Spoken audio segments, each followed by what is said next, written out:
Meus amigos, bem-vindos ao Infopetro, um programa do seu canal GE. Hoje nós estamos aqui com o professor Renato Queiroz, que vai conversar com a gente sobre a crise política e a crise do setor elétrico.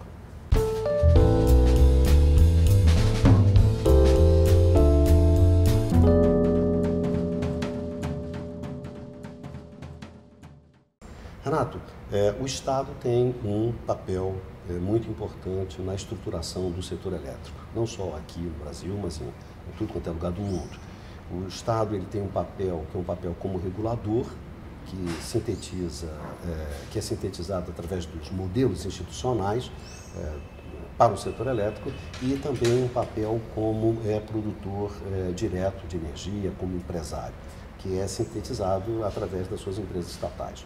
No caso brasileiro, a gente vive uma crise estrutural, uma crise que vai além da questão simplesmente de faltar água ou não faltar água, na qual, nessa crise, você tem um modelo institucional que já está esgotado, por um lado, e, por outro lado, um grupo de estatais que estão praticamente quebrados a partir da medida provisória 579. Pois bem, a questão é o seguinte: em termos do modelo, esse modelo está esgotado? Ronaldo, olha só, o modelo está esgotado. E o que acontece é o seguinte: eu não entendo por que, quando se tem uma crise, vamos voltar a 2001, quando houve aquele racionamento, que isto indicou que o modelo estava esgotado, os governos que estão envolvidos não começam a discutir, não alteram durante o seu governo o modelo, a regulação. Não sei por que eles ficam empurrando e esperam um novo governo, uma nova situação para mudar. Então, em 2001, o racionamento foi o ápice, foi a gota d'água para a mudança do modelo estrutural, do modelo do setor elétrico, da regulação. Você não acha que, quando você reconhece isso, que o modelo está esgotado, na verdade, isso pode ser lido como um fracasso político? Então você necessita chegar até o ponto de um racionamento, quando aí o fracasso já é incontestável, aí então que você muda o modelo? Não foi isso que aconteceu em 2001?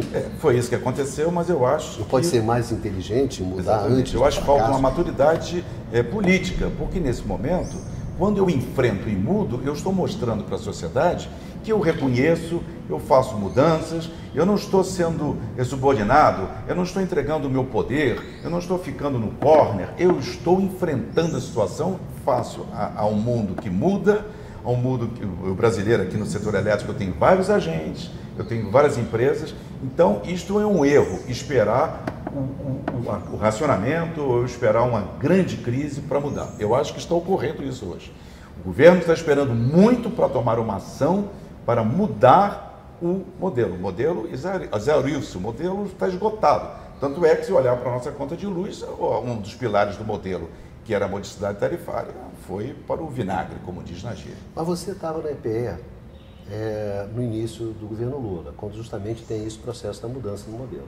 E você sabe que a mudança do modelo, ela envolve uma mobilização de recursos, que é uma mobilização muito grande, porque envolve você mobilizar recursos no executivo, no legislativo e depois também no judiciário. Então, exige uma força do governo, geralmente o governo que está assumindo, né, uma força bastante significativa para fazer esse tipo de esforço. Então, hoje, quando você olha o governo brasileiro, que está no início de um novo mandato, né, mas esse governo brasileiro, ele tem hoje, diante do contexto político que a gente está vivendo, as condições de mobilizar os recursos como ele mobilizou lá atrás, em 2003, hoje é muito mais difícil? Não, hoje é muito mais difícil. Mas deixa eu pegar o início da sua pergunta. Quando foi implantada a EPE, pessoas experientes foram chamadas para implantar a EPE, já era o final.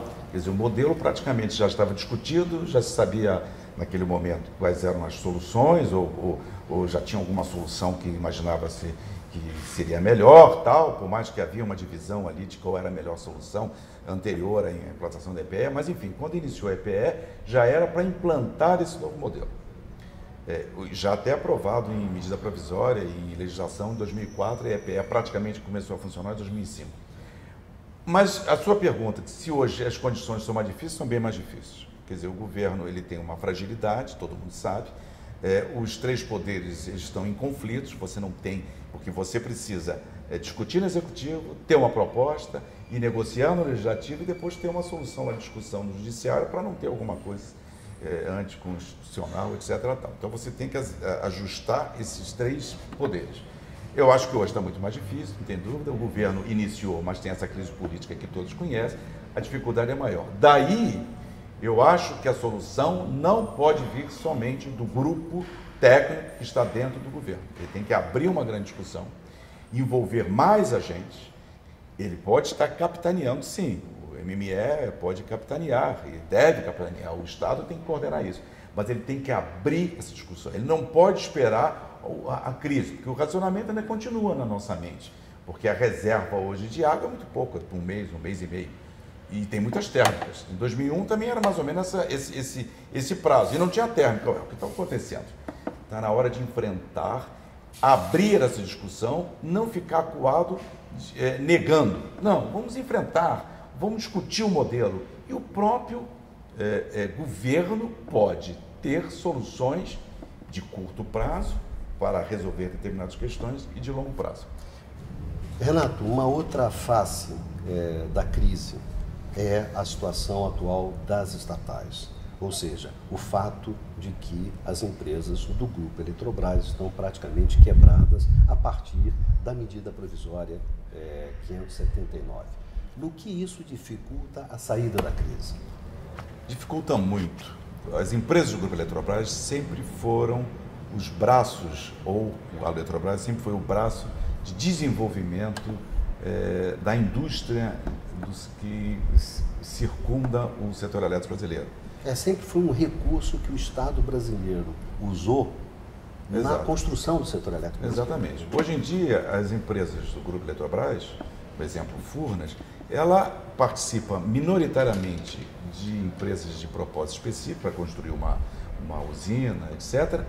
E eu não sei, isso era uma questão que poderia ser explicitada e poderia ser respondida por dirigentes de empresas, qual o retorno que esses projetos estão dando para as estatais.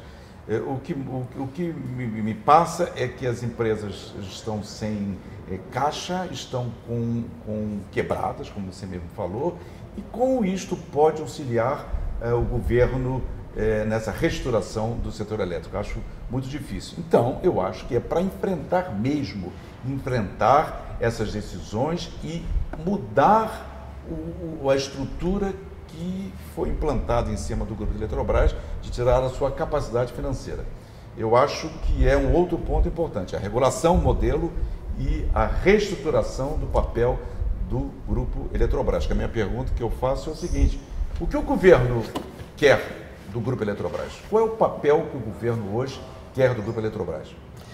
Isso é uma situação delicada pelo seguinte: quando a gente imagina que a criação da Eletrobras, você teve um longo processo que começa lá nos anos 30, 40, 50, até desembocar nos anos 60, quando você cria a Eletrobras.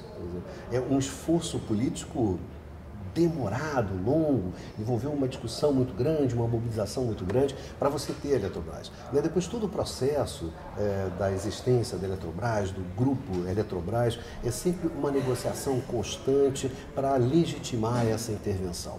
Quando você retira o volume de receitas que você retirou do grupo Eletrobras através da medida provisória e você fragiliza enormemente essa empresa, a minha pergunta é o seguinte, Renato, que você viveu essa experiência em Furnas durante toda a sua vida profissional. É muito difícil você fortalecer as empresas estatais. Sempre não foi uma coisa muito simples. A partir da situação que nós temos agora, qual é o nível dessa dificuldade?